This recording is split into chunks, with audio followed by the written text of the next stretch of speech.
শ্রী শ্রী মায়ের কথা, স্বামী শান্তানন্দ মহারাজের স্মৃতি থেকে।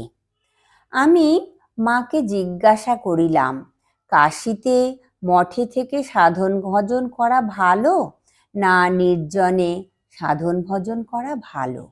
মা বলিলেন, নির্জনে ঋষিকেশ প্রভৃত স্থানে কিছুকাল সাধন ভজন করে মন পাকলে তারপর মনকে যেখানেই রাখো, যে লোকের সঙ্গেই মেশো, একই রূপ থাকবে।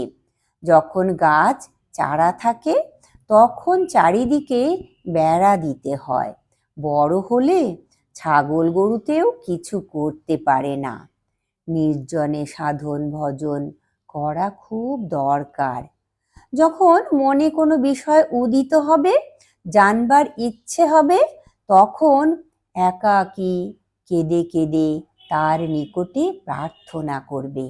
তিনি সমস্ত মনের ময়লা ও কষ্ট দূর করে দেবেন আর বুঝিয়ে দেবেন, আমার তো সাধন ভজনের শক্তি নেই, আপনার পাদপদ্ম ধরে পড়ে আছি, যা হয় করুন। মা হাত জোর করিয়া ঠাকুরকে প্রার্থনা করিতে লাগিলেন, ঠাকুর তোমার সন্ন্যাস রক্ষা করুন।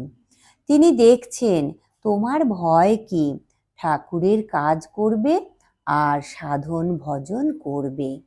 কিছু কিছু কাজ করলে মনে বাজে চিন্তা আসে না। একাকী বসে থাকলে অনেক রকমের চিন্তা আসতে পারে। জয় ঠাকুর, জয় মা, প্রণাম মাগো।